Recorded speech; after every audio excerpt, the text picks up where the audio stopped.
I'll tell you right now why tier lists in this game are wrong. Okay, I'm on Pridewin right now. I love Pridewin. This website is great for every single game they cover. Amazing website. I cannot glaze this site enough. The people who run this, the people who put in the time and effort to calc all this shit, I love you guys. You guys are actually amazing. This tier list, though, is slightly inaccurate. I do want to go over this for a minute. Obviously, we have our DPSs. Jinhsi, Jian, called Charo. If my computer wants to, not lag while I do this. Thank you. Called Charo, Encore, Havoc Rover, and like Danjin, although I'm not going to talk about Danjin because realistically she's probably a tier 0 DPS at S6. Just straight up, her buffs are insane. Chishia and everybody else. I want to talk about this for a minute because I think the main DPS rankings are just genuinely wrong.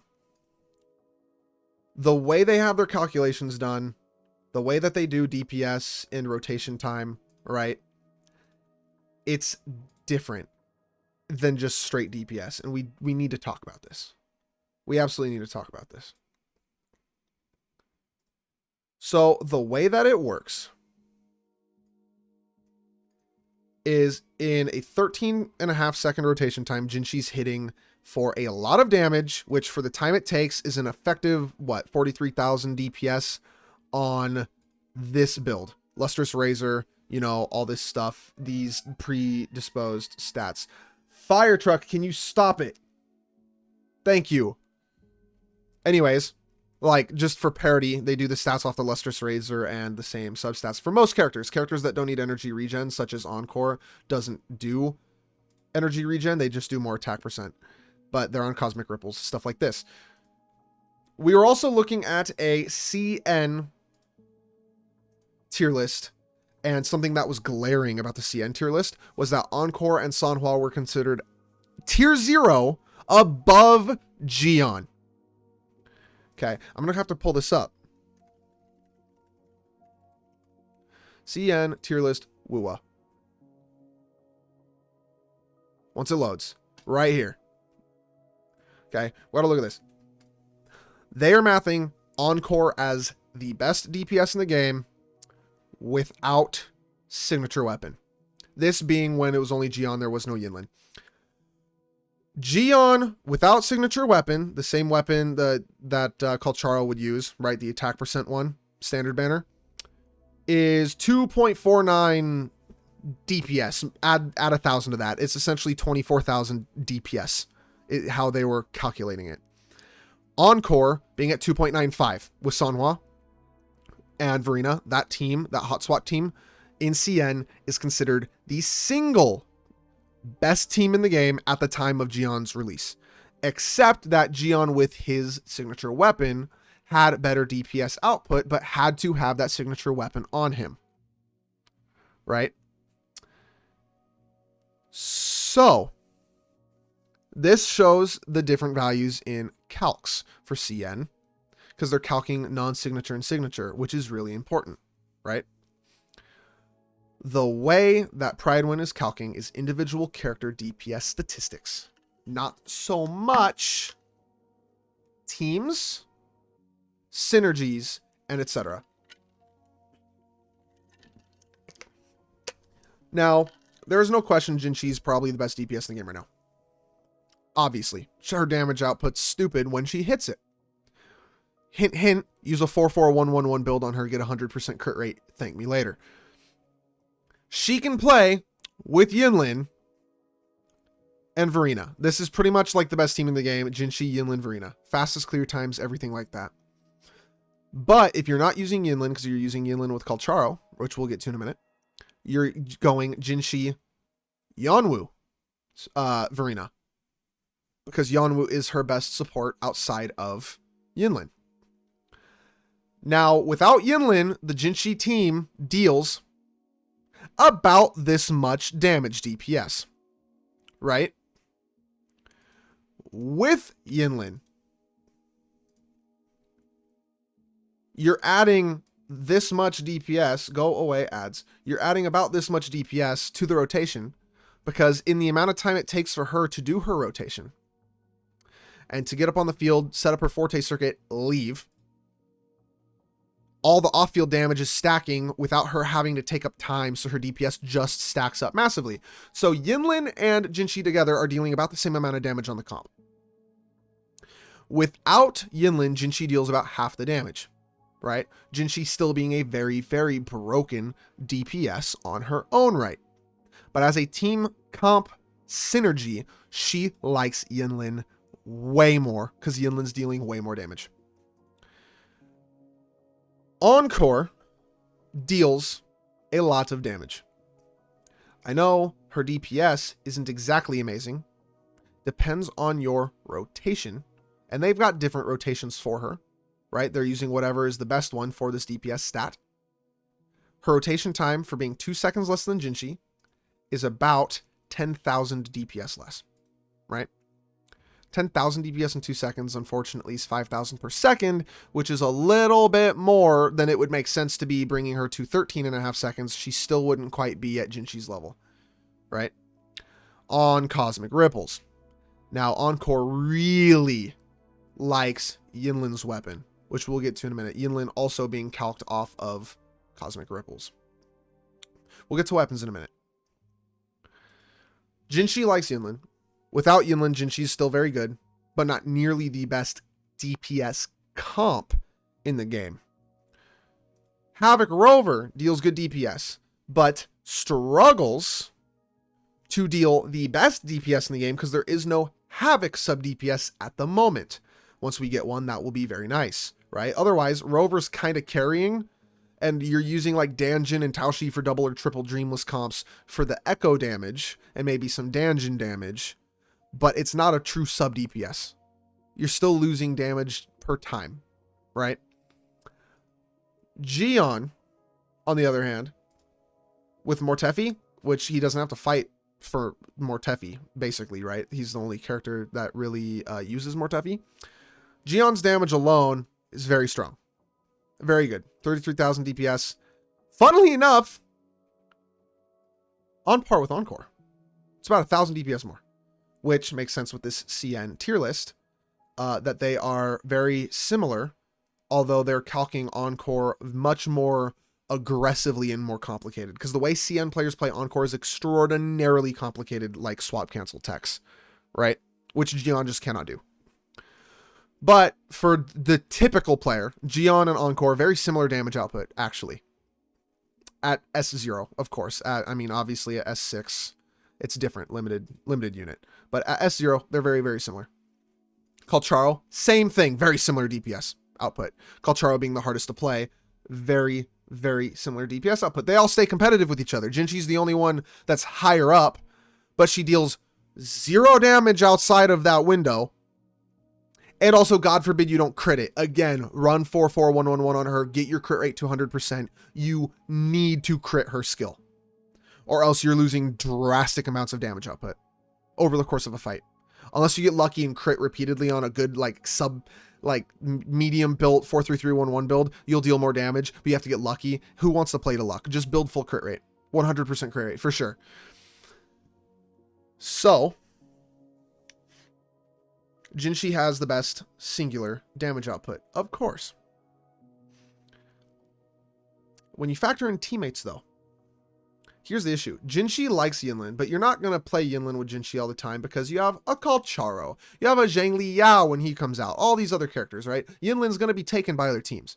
Jinhsi gets access to the characters she likes. Yanwu and Taochi. Yanwu's rotation's quick as shit. Yanwu actually charges Jinhsi up fully so fast it's ridiculous. But to get Taoshi's ultra buff, it takes a little bit. It takes a little bit longer of a rotation off field with very minimal damage to get Jinxi's maximum damage output, which is more than what's calculated here because you're getting the ultra buff and everything. But you're getting more DPS because you're hitting much, much harder damage-wise on rotation. So she's very strong should you crit, right? Everything goes well, everything goes right. Jinxi's very strong. Her team is slow and her teammates don't deal a lot of damage, so they don't make up for her DPS very well. Jian, though, gets a big boost to DPS with Mortefi. And it's pretty quick. Mortefi is very fast. So on Jian's downtime, instead of being on the field doing whatever, he switches to Mortefi.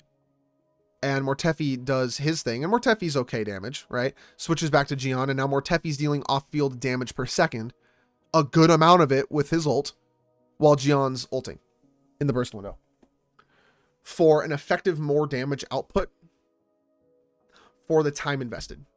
Right? If you're going to invest that time and your ult's going to last 12, 14, 16 seconds, whatever it lasts. And Mortefi's thing's going to keep going and going and going. And you're just going to keep dealing damage for that amount of time. With a similarly built Jian to a Jinhsi, Jian is going to pretty much out DPS per rotation Jinhsi. Jinhsi will have much higher burst damage output. Jian will actually be able to clear stuff faster because his rotation's faster and his damage output is pretty comparable with the rotation, all things considered, and how long it lasts, right? Encore, same thing with Sanhua. Encore stays very competitive in DPS to Jian and Calcharo with Sanhua and the right rotation. Same with Calcharo with Yinlin. Now, I do need to specify Yinlin is the best character in the entire game right now. Because everybody else aside, Yinlin gives so much value to any team she's on because her off-field damage is so high. So ridiculously high. That she kind of just works in any team as a damage stick. She's that good.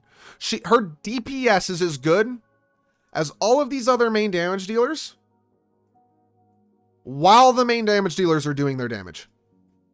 She's keeping up and dealing very, very, very good damage with them.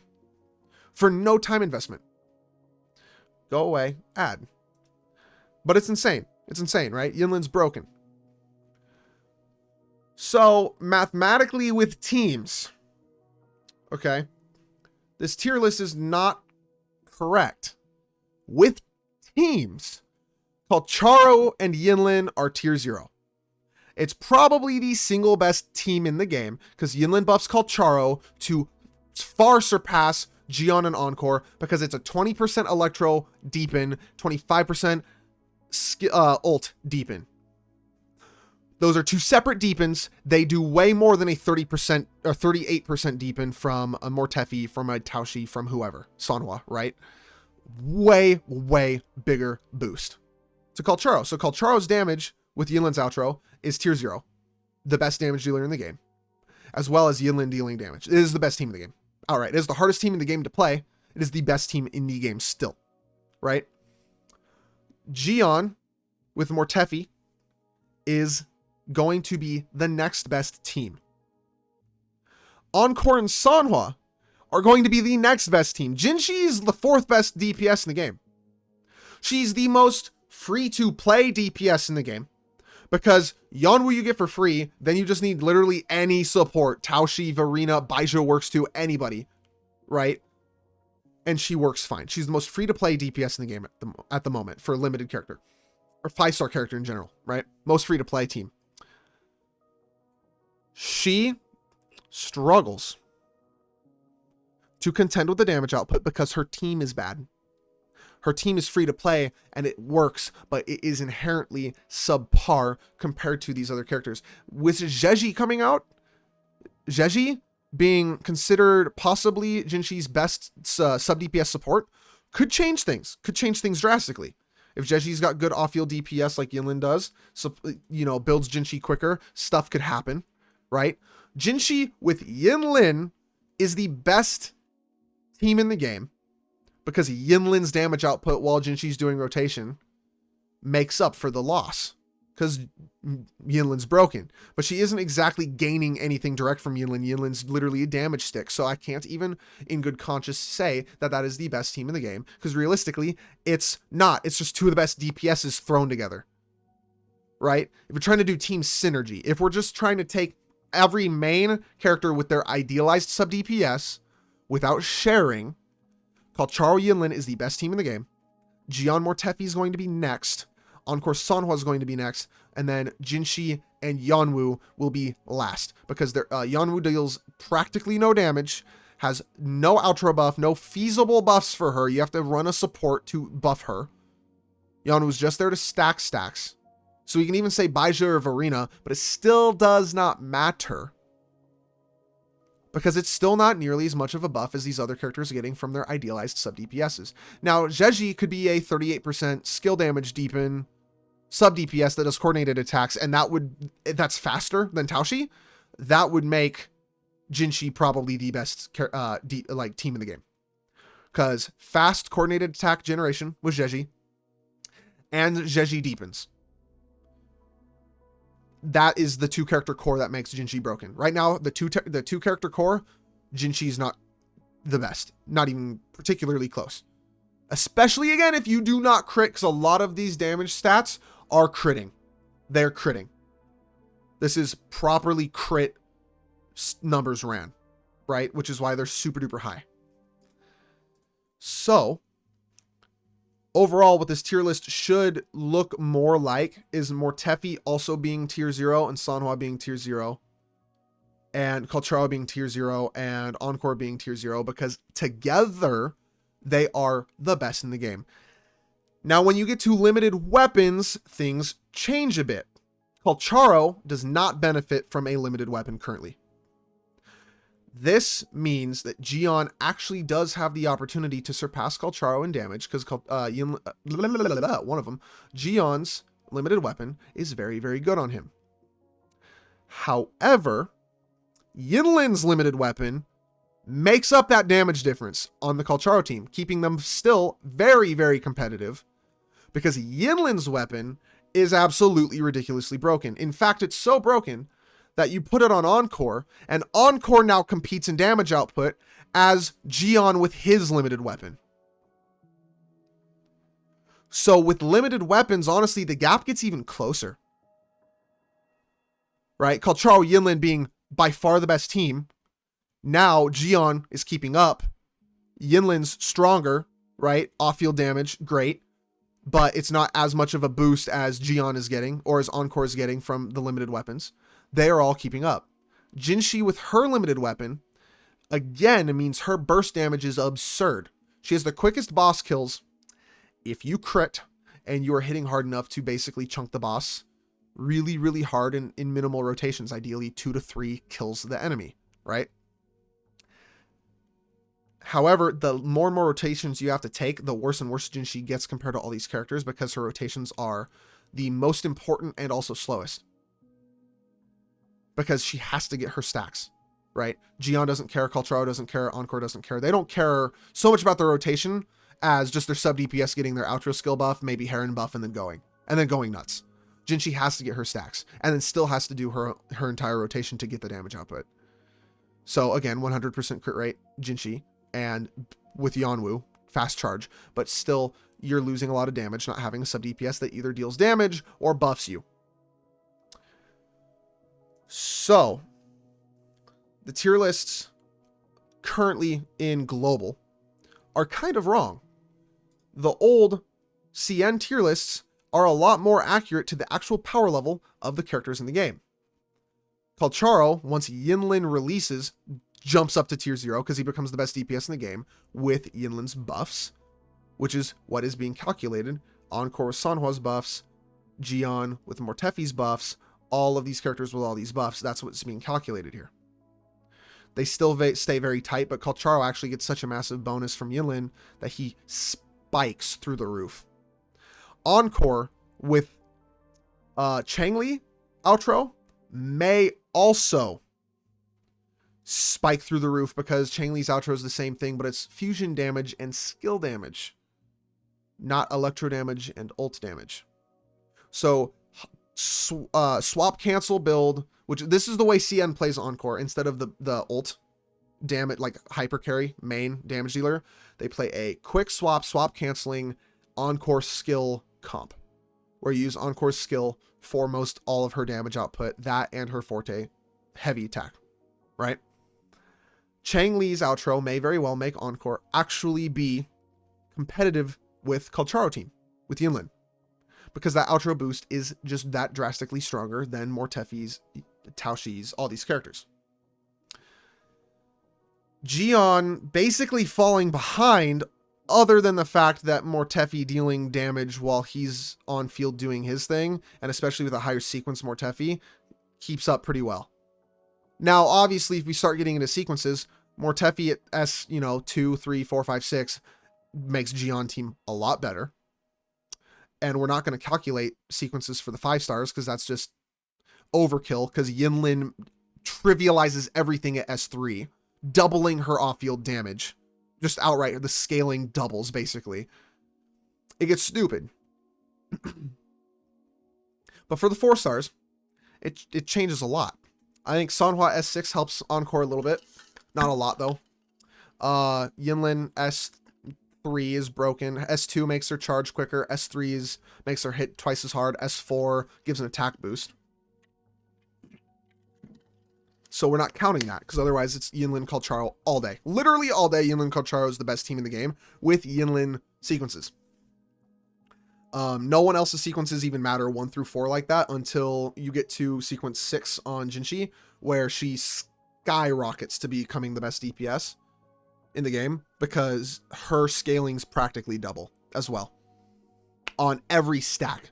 It's absurd what her S6 does.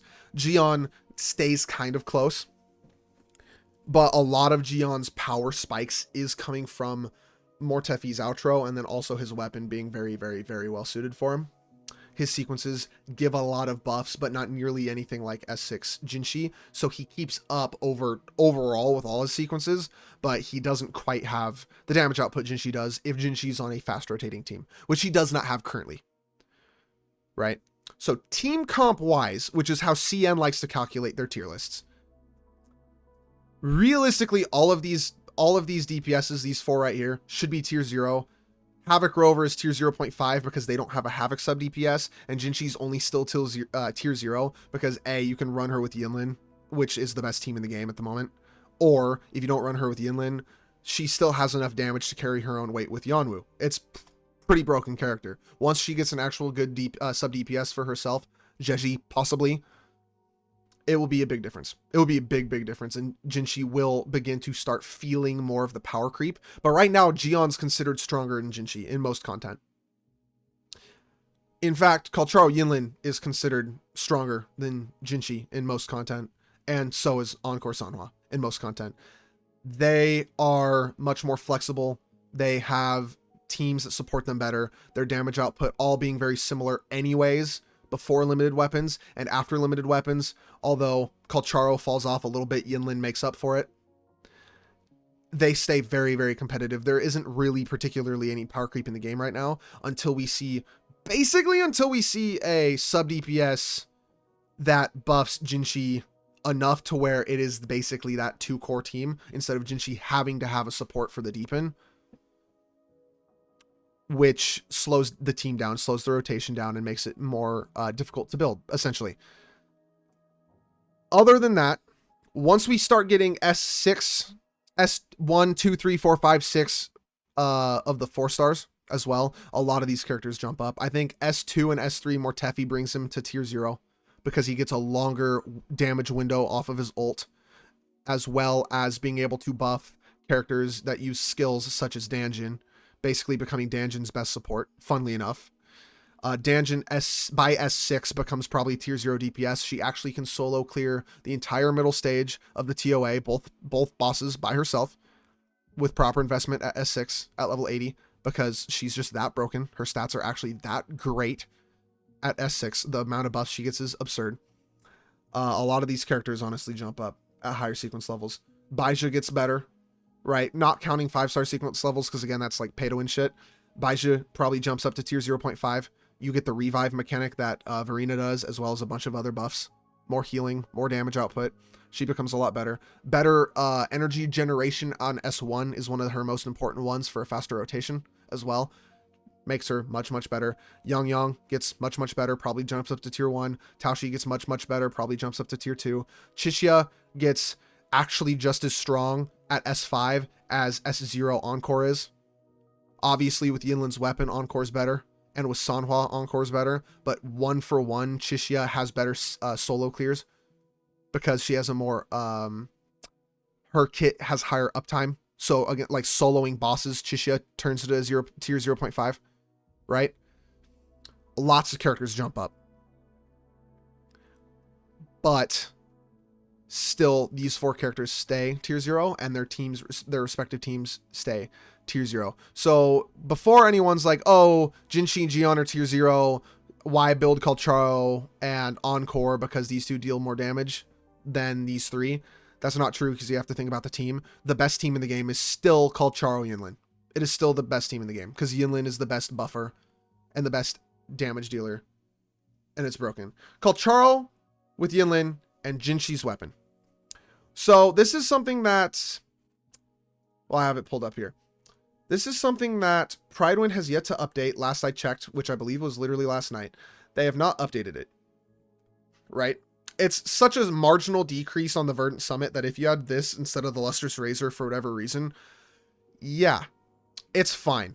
S5 Autumn Trace too. Like you're not losing much damage versus Yinlin gaining, you know, so much from her limited weapon. So much from her limited weapon. Jinxi's limited weapon, however, I do not think is going to be better on Calcharo. Its crit rate, skill damage bonus, and damage percent to all stats for like 12% to all element stats, right? So the problem is most of Calcharo's kit is ult damage bonus related, not skill. So the Ages of Harvest would in fact actually be slightly worse than the Verdant Summit, simply because I don't think it's called a Death Messenger when he's in his ultimate. I'm not a Calcharo player yet. I'm learning him, right? But whatever his heavy attack is called, he gets a better boost from the heavy attack damage increase from the Verdant Summit than he would from Jinxi's Ages of Harvest. This weapon is most likely worse on Calcharo. So Calcharo, I mean, again, it's like the Lustrous Razor is made for him. High base attack, attack percent, energy regen, which is nice because he likes to ult more, as well as ult damage bonus percent, which ramps up when you use your skills. It is made for Calcharo. It is basically his banner weapon, and it is broken on him. Drastically so. Very, very strong. Nothing beats out the Lustrous Razor for him.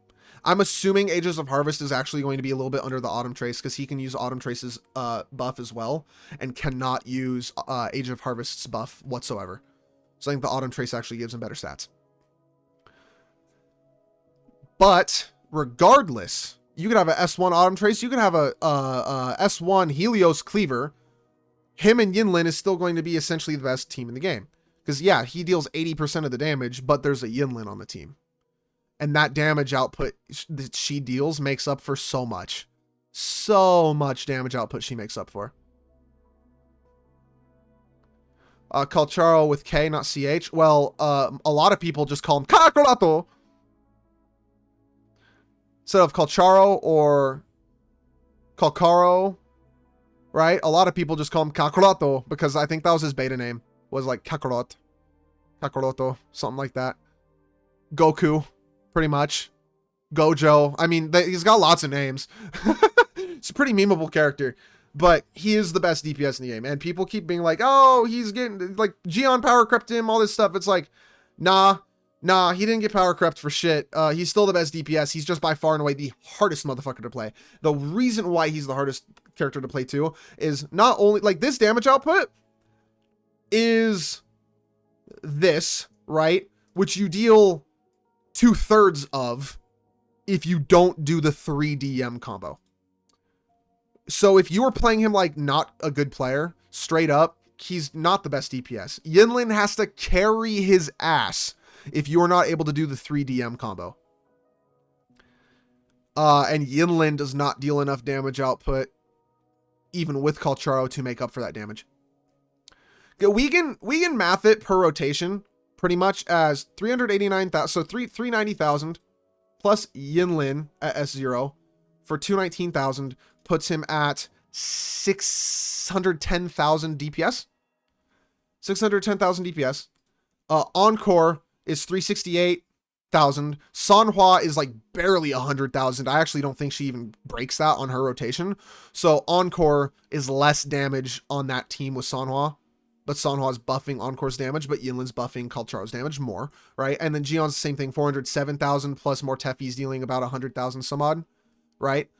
Jinhsi is the only one that can even argue to keep up with her own DPS stats, and it's still less than just adding S0 Yinlin and S0 Kalcharo together, even with the damage loss, 277,000 plus 219,000, it's going to be almost 500,000 damage. So it almost keeps up with Jinhsi alone.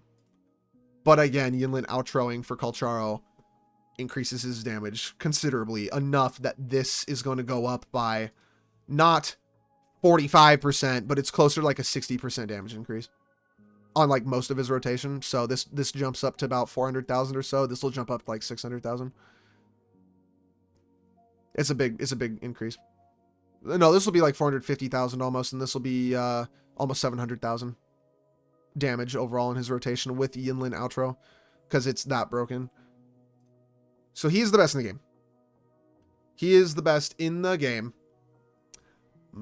by a lot, and I'm actually going to learn him and build him. My Yinlin pieces are going to go onto him, and I'm going to move my Yinlin over to Moonlit set just because Kalcharo is that good, and also Yinlin is just a sub DPS at this point for every team I use.